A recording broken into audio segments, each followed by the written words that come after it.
Good morning all of you. BSc second year में physical chemistry की unit first है thermodynamics. Unit first thermodynamic है, ठीक है। अब थर्मोडायनेमिक्स या ऊष्मागतिकी जिसको हम हिंदी में बोलते हैं, उसके दो पार्ट्स हैं। उसका जो फर्स्ट पार्ट है वो रहेगा आपके सेकेंड ईयर में फिजिकल केमिस्ट्री में, और इसका जो सेकंड पार्ट है वो रहेगा बीएससी फाइनल की फिजिकल केमिस्ट्री में। तो यूनिट फर्स्ट है बीएससी सेकेंड ईयर की फिजिकल केमिस्ट्री की फर्स्ट यूनिट का नाम है थर्मोडायनेमिक फर्स्ट। थर्मोडायनेमिक के दो पार्ट है ना, एक रहेगा सेकेंड ईयर में और एक रहेगा फाइनल में। तो आज हम पढ़ेंगे यहाँ पे थर्मोडायनेमिक्स फर्स्ट, ठीक है। हिंदी में हम इसको बोलेंगे ऊष्मागतिकी। हिंदी में बोला जाएगा इसको ऊष्मागतिकी, ठीक है। तो सबसे पहले तो हमें यहाँ पे पढ़नी है थर्मोडायनेमिक्स या ऊष्मागतिकी की डेफिनेशन, परिभाषा पढ़नी है। कई बार तो एक नंबर में यही पूछ ली जाती है कि ऊष्मागतिकी क्या होती है। देखिए इसमें थर्मोडायनेमिक्स में हम बोलेंगे कि ये जो ऊष्मागतिकी वर्ड है या फिर थर्मोडायनेमिक वो दो शब्दों से मिलके बना हुआ है। थर्मोडायनेमिक्स या ऊष्मागतिकी शब्द है वो दो शब्दों से मिलके बना हुआ है। एक तो हम इसको बोल देंगे थर्मस, या एक सेकंड इसका नाम रहेगा डायनेमिक्स, ठीक है। इसको हम हिंदी में बोल देंगे ऊष्मा, या फिर इसको हम ऊर्जा भी बोल सकते हैं। और डायनेमिक्स को हम हिंदी में क्या बोल देंगे, गतिकी या बहाव। गतिकी या फिर बहाव या बहाव की दिशा, ठीक है। बहाव भी बोलते हैं या बहाव की दिशा भी बोल सकते हैं। तो थर्मोडायनेमिक्स या ऊष्मागतिकी दो शब्दों से मिलकर बना हुआ है, थर्मस और डायनेमिक्स। कई बुक्स में थर्मोडायनेमिक्स एक ही बात है। इसका अर्थ रहता है हिंदी में ऊष्मा या ऊर्जा, और डायनेमिक्स का रहेगा गतिकी या बहाव की दिशा। अब इन दोनों वर्ड्स को आपस में कंबाइन करके इसकी डेफिनेशन लिखेंगे तो क्या लिखी जाएगी कि भौतिक रसायन विज्ञान की, फिजिकल केमिस्ट्री पढ़ते हैं तो ये ब्रांच भी किसकी रहेगी, फिजिकल केमिस्ट्री की रहेगी। तो भौतिक रसायन विज्ञान या फिजिकल केमिस्ट्री की वह ब्रांच जिसमें विभिन्न प्रक्रमों में, भौतिक प्रक्रम भी हो सकते हैं और रासायनिक अभिक्रियाएं भी हो सकती हैं। प्रोसेस दो प्रकार के रहेंगे आपके, फिजिकल प्रोसेस और दूसरा क्या रहेगा, केमिकल प्रोसेस। दो प्रकार की क्रियाएं या प्रक्रम होते हैं, भौतिक प्रक्रम और रासायनिक प्रक्रम।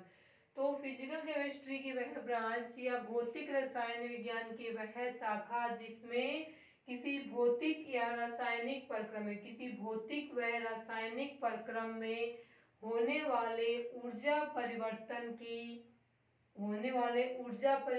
को तथा ऊर्जा के एक रूप से दूसरे रूप में परिवर्तन का अध्ययन किया जाता है, उसे ऊष्मागतिकी या थर्मोडायनेमिक्स कहते हैं।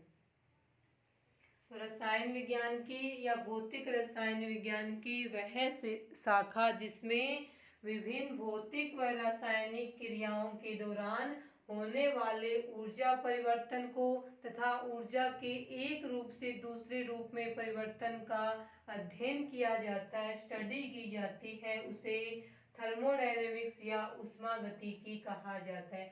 अब भौतिक परिवर्तन में जो ऊष्मा का परिवर्तन होता है, ऊर्जा का परिवर्तन होता है, उसमें जो उनका जब अध्ययन किया जाता है तो ये दो प्रकार की बन जाएगी थर्मोडायनेमिक्स। फिजिकल में क्या बनेगी कि यदि भौतिक परिवर्तन के दौरान होने वाले ऊर्जा परिवर्तन का अध्ययन करेंगे तब उसे हम क्या बोल देंगे, भौतिक ऊष्मागतिकी बोल देंगे। और जब किसी रासायनिक प्रक्रम में होने वाले ऊर्जा परिवर्तन का अध्ययन किया जाता है तो उसे केमिकल थर्मोडायनेमिक्स या रासायनिक ऊष्मागतिकी के नाम से जानते हैं। कॉमन ऊष्मागतिकी में दोनों नाम लिखे जाएंगे कि भौतिक व रासायनिक दोनों प्रक्रमों में होने वाले ऊर्जा परिवर्तनों का अध्ययन किया जाता है, उसे ऊष्मागतिकी कहेंगे, ठीक है। अपने दोनों एक साथ लिखने हैं। अब रासायनिक थर्मोडायनेमिक्स में फिजिकल वालों का स्टडी नहीं करेंगे, और फिजिकल थर्मोडायनेमिक्स में हम केमिकल या रासायनिक परिवर्तन या प्रक्रम है उनकी स्टडी नहीं करेंगे। तो अपने क्या करना है, ऊर्जा में होने वाला जो परिवर्तन है या ऊर्जा किस दिशा में जा रही है, ऊर्जा का एक रूप से दूसरे रूप यानी विद्युत ऊर्जा का रासायनिक ऊर्जा में, यांत्रिक ऊर्जा में, इन सभी में परिवर्तन का अध्ययन है वो भी ऊष्मागतिकी के अंदर किया जाता है। तो ये रहेगी यहाँ पे ऊष्मागतिकी या थर्मोडायनेमिक की डेफिनेशन। उसके बाद में देखिए नेक्स्ट, अब थर्मोडायनेमिक्स या ऊष्मागतिकी के एडवांटेज क्या क्या है, एडवांटेज यानी क्या लाभ है ऊष्मागतिकी के। तो इसमें जो एडवांटेज है ऊष्मागतिकी के उसमें लिखा जाएगा कि यह विभिन्न रासायनिक नहीं बोलेंगे, फिजिकल केमिकल दोनों ही प्रोसेस आते हैं, तो इसमें लिखेंगे फर्स्ट एडवांटेज क्या रहेगा थर्मोडायनेमिक्स का कि यह विभिन्न फिजिकल और केमिकल चेंजेस या विभिन्न फिजिकल व केमिकल भौतिक व रासायनिक प्रक्रमों में होने वाले ऊर्जा परिवर्तनों के बारे में जानकारी या इंफॉर्मेशन देता है। तो फर्स्ट एडवांटेज हो गया विभिन्न भौतिक व रासायनिक प्रक्रमों में होने वाले ऊर्जा परिवर्तन के बारे में हमें जानकारी देता है या सूचना देता है। सेकंड ये रहेगा कि थर्मोडायनेमिक्स में किसी रासायनिक अभिक्रिया में होने वाले एनर्जी चेंज के आधार पर हम ये बता सकते हैं कि ये रासायनिक अभिक्रिया संपन्न होगी या नहीं होगी। ठीक है, यानी कि कोई भी रासायनिक अभिक्रिया उसमें होने वाला जो एनर्जी चेंज है उसके आधार पर हम यह बता सकते हैं कि ये रासायनिक अभिक्रिया होगी या नहीं होगी। सेकेंड एडवांटेज हो गया। थर्ड एडवांटेज ये हो गया कि ऊष्मागतिकी हमें ऊर्जा के विभिन्न नियमों के बारे में जानकारी देती है।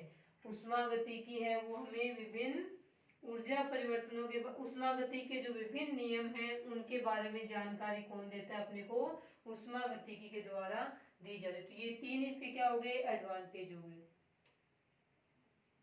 अब उसके बाद में इसके कुछ लाभ है तो इसकी कुछ कमियां भी होंगी, उन कमियों को यहाँ पे हम लिमिटेशन के नाम से पढ़ेंगे कि ऊष्मागतिकी की लिमिटेशन क्या क्या है। तो फर्स्ट लिमिटेशन इसकी रहेगी कि ऊष्मागतिकी है वो किसी भी सिस्टम या फिजिकल या केमिकल चेंज के दौरान उस वहां पे केवल जो माइक्रो प्रॉपर्टीज होती हैं उनके बारे में ही बताती है। यानी किसी भी परमाणु या अणु की जो खुद की जो विशेषताएं होती हैं या उसके खुद के जो गुण होते हैं जैसे उसकी डेंसिटी, घनत्व वगैरह, इनके बारे में ऊष्मागतिकी के बारे में ऊष्मागतिकी से बताया नहीं जाता है। तो ऊष्मागतिकी है उस सिस्टम के केवल जो बड़े गुण होते हैं वृहद गुण उनके बारे में ही अपने को जानकारी देती है। किसी सिस्टम के छोटे जो गुण होते हैं सूक्ष्म गुणों के बारे में थर्मोडायनेमिक्स के द्वारा नहीं बताया जाता है। सूक्ष्म गुण का मतलब होता है किसी भी सिस्टम में जो पार्टिकल्स हुए प्रेजेंट है उन पार्टिकल्स की डेंसिटी है, उनका प्रेशर है, वॉल्यूम है, इन सब के बारे में थर्मोडायनेमिक्स से वो नहीं बताती है। सेकेंड लिमिटेशन ये रहेगी कि किसी भी रासायनिक अभिक्रिया में होने वाले ऊर्जा परिवर्तन से हम ऊष्मागतिकी की सहायता से ये अनुमान तो लगा सकते हैं कि ये रासायनिक अभिक्रिया होगी या नहीं होगी, लेकिन हम यह नहीं बता सकते हैं कि उस रासायनिक अभिक्रिया की वेलोसिटी यानी रेट या दर क्या होगा। ठीक है, तो ऊष्मागतिकी की जो सेकंड लिमिटेशन है वो क्या लिखी जाएगी कि किसी रासायनिक अभिक्रिया में होने वाले ऊर्जा परिवर्तन का अध्ययन करके ऊष्मागतिकी की सहायता से हम यह बता सकते हैं कि रासायनिक अभिक्रिया संपन्न होगी या नहीं होगी, लेकिन हम ये नहीं बता सकते थर्मोडायनेमिक्स की सहायता से कि यदि वो रासायनिक अभिक्रिया संपन्न होती है तो उस रासायनिक अभिक्रिया का वेग क्या होगा। तो वेग के बारे में थर्मोडायनेमिक्स की सहायता से नहीं बताया जाता है। तो ये हो गई थर्मोडायनेमिक्स की डेफिनेशन हो गई, क्या क्या एडवांटेज है वो हो गई और क्या क्या लिमिटेशन या सीमाएं हैं वो होगी। उसके बाद में नेक्स्ट देखिए अपना क्या रहेगा,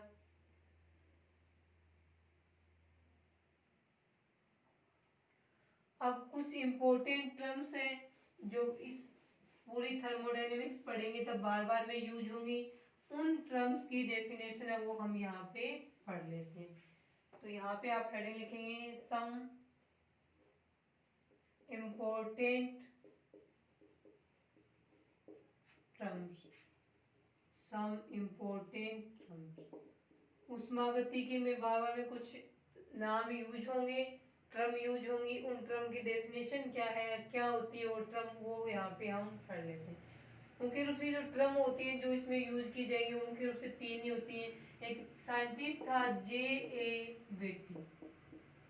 बेट्टी नाम का एक साइंटिस्ट था, उसने इन तीनों टर्म्स को डिफाइन किया था, परिभाषित किया था। तो हम इम्पोर्टेंट टर्म्स है उसमें फर्स्ट टर्म रहेगी अपनी सिस्टम। फर्स्ट टर्म क्या रहेगी? सिस्टम, जिसे हिंदी में क्या बोला जाएगा? तंत्र या फिर निकाय भी हम उसे बोल सकते हैं, तंत्र या निकाय। तो फर्स्ट अपनी टर्म रहेगी इसके अंदर सिस्टम या निकाय या फिर हम तंत्र भी बोल देते हैं। तो इसमें इसकी डेफिनेशन में क्या लिखा जाएगा कि यूनिवर्स का वह पार्ट, यूनिवर्स यानी ब्रह्मांड, तो यूनिवर्स का वह भाग जिसका हम थर्मोडायनेमिक स्टडी करने के लिए उसका सिलेक्शन करते हैं या उसे सिलेक्ट करते हैं, वह पार्ट सिस्टम, तंत्र या निकाय के नाम से जाना जाता है। पूरा ये यूनिवर्स है, इसको हम क्या बोले कि ये क्या आ गया? यूनिवर्स है। यूनिवर्स को हम क्या बोल देंगे? ब्रह्मांड बोल देंगे।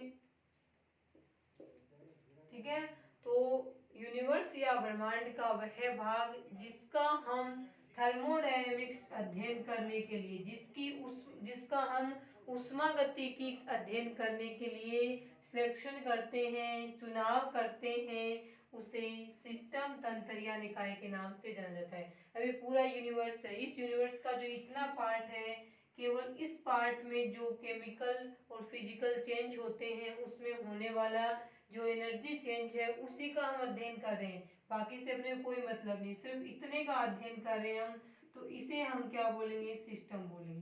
तो यूनिवर्स का वह पार्ट जिसका हम थर्मोडायनेमिक स्टडी करने के लिए सिलेक्शन करते हैं, चुनाव करते हैं, उसे सिस्टम, तंत्र या निकाय कहा जाता है। सेकंड आता है इसके अंदर सराउंडिंग। सेकंड आएगा सराउंडिंग, जिसे हिंदी में बोला जाता है परिवेश भी बोल देते हैं, पारिपार्श्विक भी बोल देते हैं, एक ही बात है। तो इसकी डेफिनेशन में क्या लिखा जाएगा? ये दोनों ही यूनिवर्स में प्रेजेंट होते हैं। तो यूनिवर्स का सिस्टम के अलावा जो ये शेष बचा हुआ भाग है, इसे हम ये बोल सकते हैं कि यूनिवर्स का सिस्टम के अलावा शेष बचा हुआ भाग या यूनिवर्स में सिस्टम के चारों ओर का स्थान परिवेश या सराउंडिंग या पारिपार्श्विक के नाम से जाना जाता है। यूनिवर्स का सिस्टम के अलावा शेष बचा हुआ भाग या यूनिवर्स का सिस्टम के चारों ओर का भाग परिवेश या पारिपार्श्विक के नाम से जाना जाता है। पारिपार्श्विक में क्या चेंज हो रहा है एनर्जी वगैरह में, वो हमें नहीं पढ़ना होता, केवल हम सिस्टम का ही पढ़ते हैं यहाँ पे। थर्ड जो टर्म आएगी वो रहेगी अपनी बाउंड्री। थर्ड टर्म रहेगी बाउंड्री, जिसे परिसीमा कहा जाता है। बाउंड्री को क्या बोलेंगे? परिसीमा। बाउंड्री कौन सी है? तो बाउंड्री की डेफिनेशन में क्या लिखा जाएगा कि वह काल्पनिक रेखा, वह काल्पनिक या इमेजिनरी लाइन जिसका जो सिस्टम और सराउंडिंग को एक दूसरे से अलग करती है, उसे,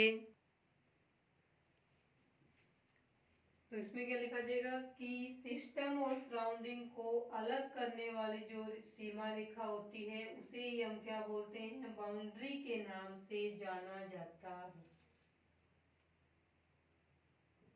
ठीक है, तो यहाँ पे कौन सी रहेगी बाउंड्री?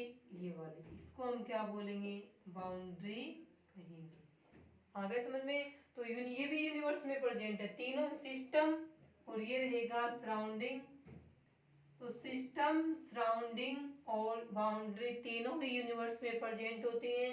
तो बाउंड्री की डेफिनेशन में हम क्या लिख देंगे कि सिस्टम और सराउंडिंग को अलग अलग करने वाली, सिस्टम और सराउंडिंग को सेपरेट या अलग करने वाली सीमा रेखा को हम बाउंड्री या सीमा, परिसीमा बोल दें। तो ये जो बाउंड्री है इसे क्या बोला जाएगा?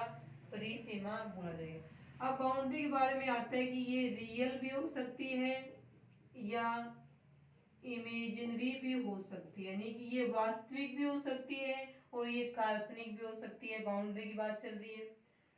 ये रिजिड भी हो सकती है और ये नॉन रिजिड भी हो सकती है, यानी ये दृढ़ भी हो सकती है और अदृढ़ भी हो सकती है। तीसरी में आएगी कि ये उष्मा पारीय भी हो सकती है, ठीक है, थर्मोस्टेटिक, और ये फिर क्या हो सकती है? एडियाबैटिक है या रुदोषम भी हो सकती है।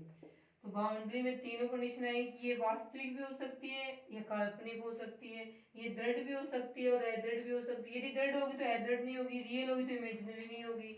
मतलब इन दोनों में से एक मिलेगी, फिर इन दोनों में से एक और इन दोनों में से एक। आगे समझ में। और हो सकता है उष्मा पा रही हो, यानी उष्मा सराउंडिंग से सिस्टम में जा रही हो, आ रही हो, तब बोलेंगे उष्मा पा रही है। और यदि ऊर्जा है वो सिस्टम और सराउंडिंग के बीच में आदान प्रदान एक्सचेंज नहीं होती है, तब हम कहेंगे कि ये बाउंड्री कैसी है, एडियाबेटिक है। आगे समझ में। तो ये रहेगा इसके अंदर बाउंड्री तीन प्रकार की, real, imaginary, rigid, non rigid, उष्मापारी और एडियाबेटिक हो सकती है।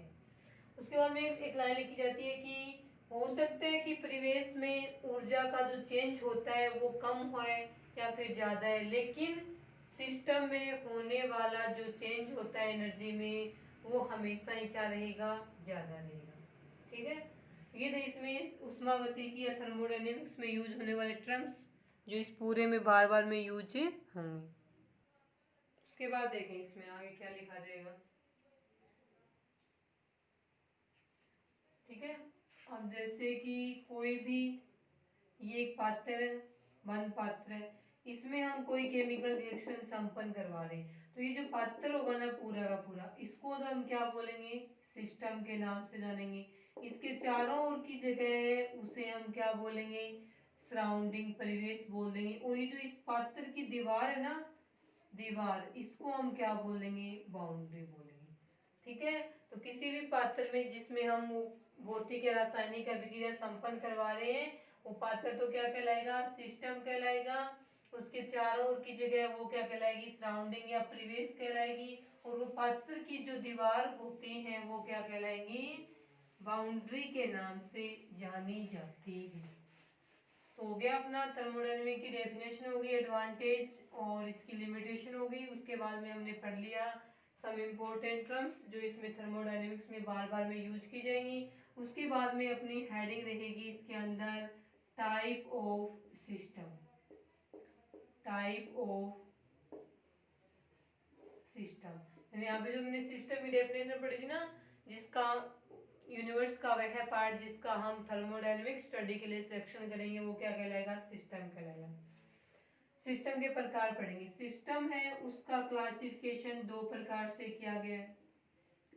सिस्टम या तंत्र निकाय का क्लासिफिकेशन, वर्गीकरण दो प्रकार से किया गया है। उसमें वर्गीकरण का जो फर्स्ट टाइप है वो क्या रहेगा, तो उसमें क्या लिखा जाए, किस आधार पर वर्गीकरण किया है, तो इसमें आएगा कि सिस्टम और सराउंडिंग के बीच हीट और मैटर के, उष्मा और पदार्थ के, उष्मा और द्रव्य के एक्सचेंज या आदान प्रदान के आधार पर सिस्टम तीन प्रकार के होते हैं।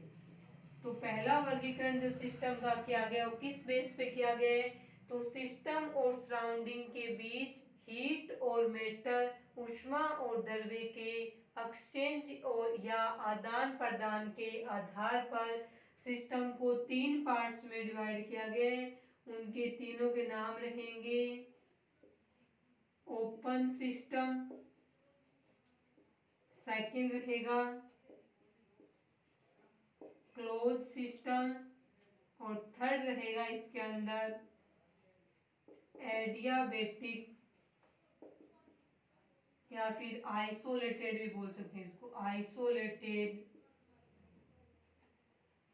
सिस्टम। तीन प्रकार के, तीनों को हिंदी में बोलेंगे खुला निकाय, बंद निकाय और उद्घोषण निकाय।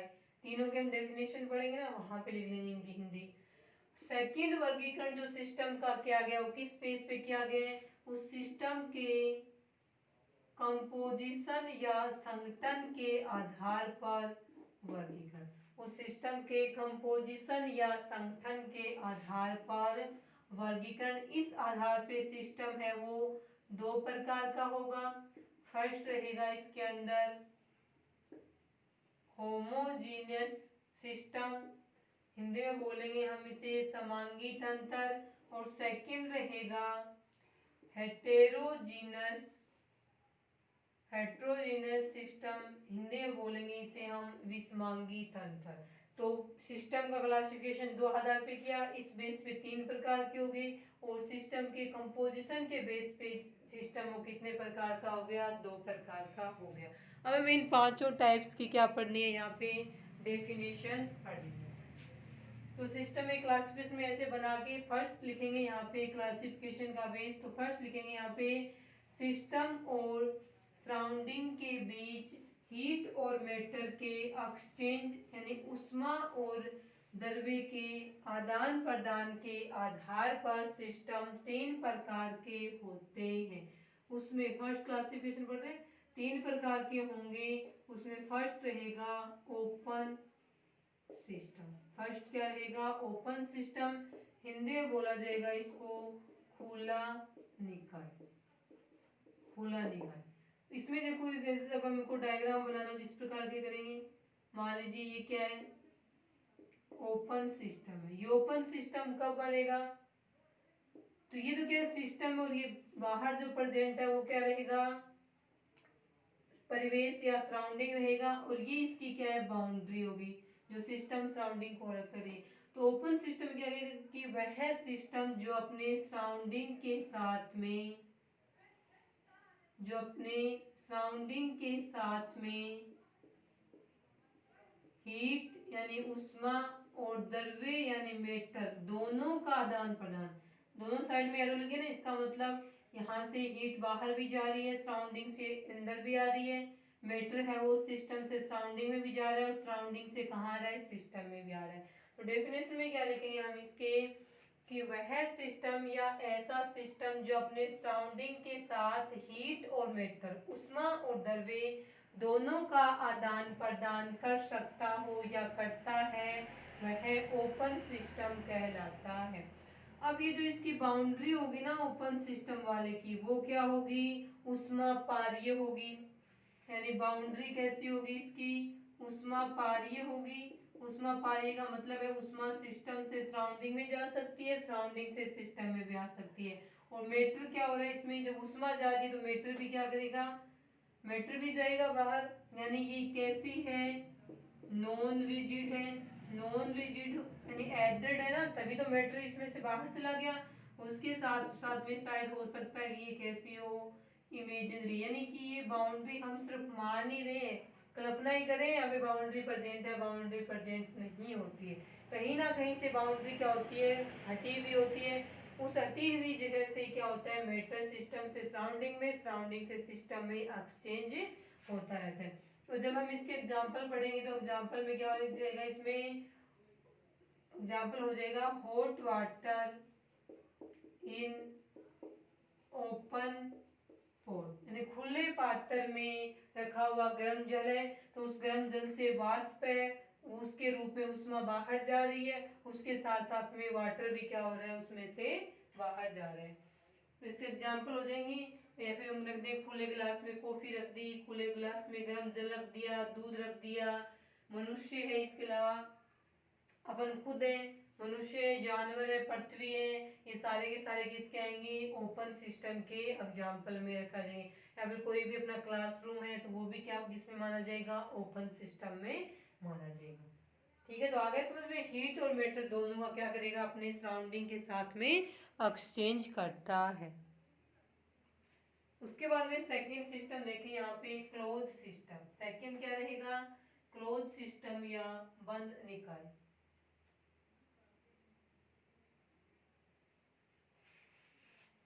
सेकंड सिस्टम रहेगा क्लोज सिस्टम या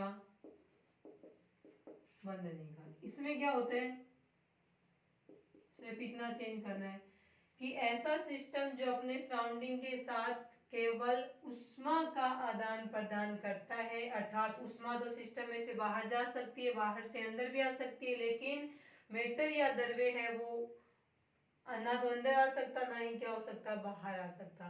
तो इसमें क्या लिखा जाएगा कि वह सिस्टम या ऐसा सिस्टम जो अपने सराउंडिंग के साथ केवल ऊष्मा का आदान प्रदान करता है, द्रव्य का आदान प्रदान नहीं करता है, ऐसा सिस्टम क्लोज सिस्टम या बंद निकाय कहलाता है। अब यहाँ पे जो बाउंड्री होती है वो कैसी रहेगी, इमेजिनरी नहीं होगी, क्या होगी, रियल बाउंड्री है। यहाँ पे रियल बाउंड्री है, और ऊष्मा तो पार ही रही क्योंकि ऊष्मा आ जा रही है, और तो ये बाउंड्री क्या होगी, रियल। वास्तव में यहाँ पे कोई ना कोई बाउंड्री प्रेजेंट होती है। अब इसके एग्जाम्पल लिखें तो वो क्या निकल जाएंगे, क्लोज पोर्ट, किसी बंद पात्र में रखा हुआ गर्म जल, गर्म चाय, गर्म कॉफी, तीनों ही इसके एग्जाम्पल रहेंगे। क्योंकि गर्म पानी, गर्म चाय या गर्म कॉफी में से जो हीट होती है वो तो उष्मा तो बाहर निकल जाएगी, उसमें बाहर निकलती है तभी तो थोड़ी देर बाद में क्या हो जाता है, ठंडा हो जाता है। ठीक है, तो इसके एग्जाम्पल रहेंगे हॉट वाटर या हॉट मिल्क या hot coffee in close port.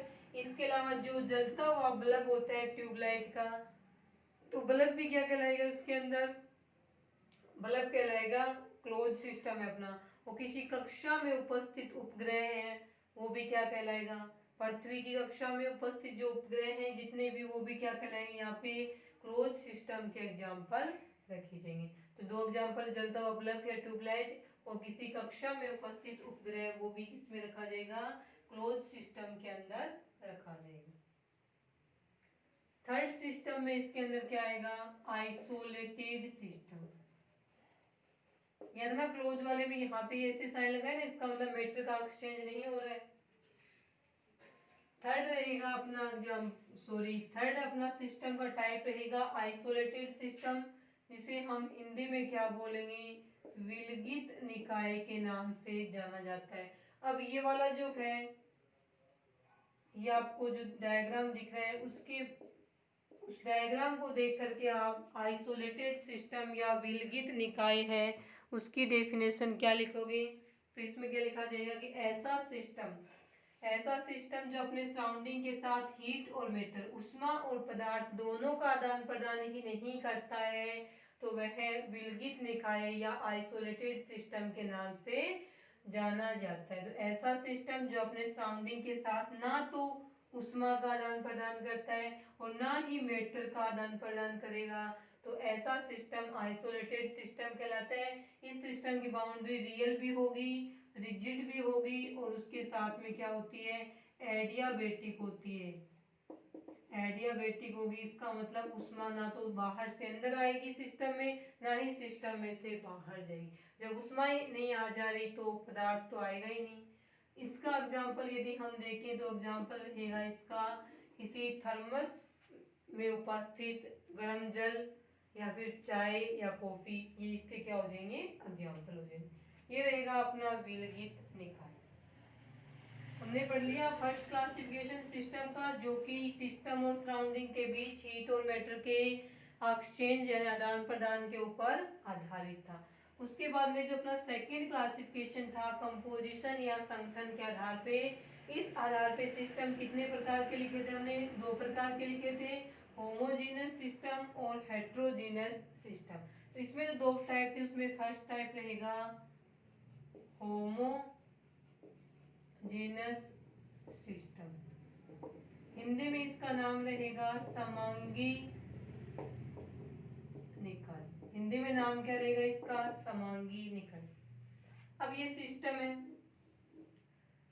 यदि किसी सिस्टम में सभी जगह है उस सिस्टम का कंपोजिशन समान हो, चाहे यहाँ पे देखें, यहाँ पे देखें, यहाँ पे देखें, यहाँ पे जितने भी हमने पॉइंट्स लिखे हैं, तो वह सिस्टम या ऐसा सिस्टम जिसमें सभी जगह है, सिस्टम की प्रत्येक जगह में सिस्टम का संगठन समान होता है। जैसा कंपोजिशन सिस्टम का यहाँ है वैसा ही कंपोजिशन 5 नंबर पे होगा, वैसा ही 7 पे, वैसा ही 4 पे, वैसा ही 2 पे, वैसा ही 3 पे। तो ऐसा सिस्टम क्या कहलाएगा, होमोजीनस सिस्टम कहलाता है।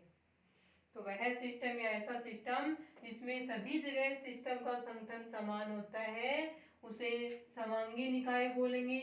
और एग्जाम्पल क्या हो जाएंगे इसमें, कोई भी दो ठोस का मिश्रण, दो ठोसों का मिश्रण, दो लिक्विड आपस में पूर्ण रूप से विलयशील दो द्रवों का मिश्रण, या गैसों का जो मिश्रण हो तो हमेशा ही क्या होता है, समांगी मिश्रण होता है। तो गैसों का मिश्रण हो, चाहे दो पूर्ण रूप से विलयशील द्रवों का मिश्रण हो, चाहे दो ठोसों का मिश्रण हो, जैसे मिश्र धातु बनती है, तो ये सारे जो मिश्रण होते हैं, दो ठोसों का, दो द्रवों का और जो गैसों का मिश्रण, ये सारे क्या कहलाएंगे, समांगी सिस्टम या समांगी निकाय के एग्जाम्पल रहेंगे। दूसरा होता है कंपोजिशन के बेस पे सिस्टम, वो रहेगा हेट्रोजीनस सिस्टम, जिसे हम हिंदी में बोलेंगे विषमांगी हिंदी में बोलेंगे हम इसे विषमांगी निकाय। ठीक है, तो विषमांगी निकाय की डेफिनेशन इससे अपोजिट हो जाएगी, यानी कि वह सिस्टम जिसमें सभी जगह है, सिस्टम की प्रत्येक जगह सिस्टम का संगठन समान नहीं होता है। एक नंबर पे कुछ अलग ही कंपोजिशन है सिस्टम का, 5 पे कुछ अलग ही है, 2 पे कुछ अलग ही है, कोई भी 2 जगह अलग अलग हो जाएगा तो वो भी हेट्रोजीनियस में ही आएगा। तो ऐसा सिस्टम या वह सिस्टम जिसमें सिस्टम में प्रत्येक जगह सिस्टम का संगठन या कंपोजिशन समान नहीं होता है उसे विषमांगी निकाय या हेट्रोजीनियस सिस्टम के नाम से जाना जाएगा। और एग्जाम्पल क्या रहेंगे इसमें, एक ठोस और एक द्रव का मिश्रण आपस में पूर्ण रूप से रिलेशन नहीं रहेंगे। ठोस द्रव के मिश्रण में ठोस यहाँ पे चारों तरफ लिक्विड प्रेजेंट है, तो यहाँ का कंपोजिशन और यहाँ का कंपोजिशन क्या हो गया, अलग अलग हो गया। तो इसके एग्जाम्पल में क्या रखा जाएगा, किसी ठोस द्रव का मिश्रण या फिर 2 अविलेशील द्रव, जैसे तेल और जल के आपस में विलेयशील नहीं होते, तेल और जल की परतें क्या होती हैं, अलग अलग बनती हैं, तो तेल और जल का मिश्रण क्या हो जाएगा, हेट्रोजीनियस में रखा जाएगा। ऐसे ही कुछ और एग्जाम्पल है वो भी हेट्रोजीनियस में रखे जाएंगे। तो इसमें क्या लिखा जाए, किसी द्रव या ठोस का मिश्रण में हेट्रोजीनियस के एग्जाम्पल रहेगा। और 2 अविलेयशील द्रवों का जो मिश्रण है, जो आपस में विलेयशील नहीं होते हैं, उन द्रवों का मिश्रण है वो भी किसमें आएगा, विषमांगी सिस्टम है उसके एग्जाम्पल में रखा जाएगा। तो ये कंपोजिशन पे बेस्ड है, इसमें कंपोजिशन सेम है और इसमें क्या रहेगा, अलग रहेगा। आज के लिए इतना ही, उसके बाद कल की क्लास में हम पढ़ेंगे प्रॉपर्टीज ऑफ सिस्टम, यानी सिस्टम के क्या क्या प्रॉपर्टीज या गुण हैं वो हम पढ़ेंगे कल की क्लास में। आज के लिए इतना ही।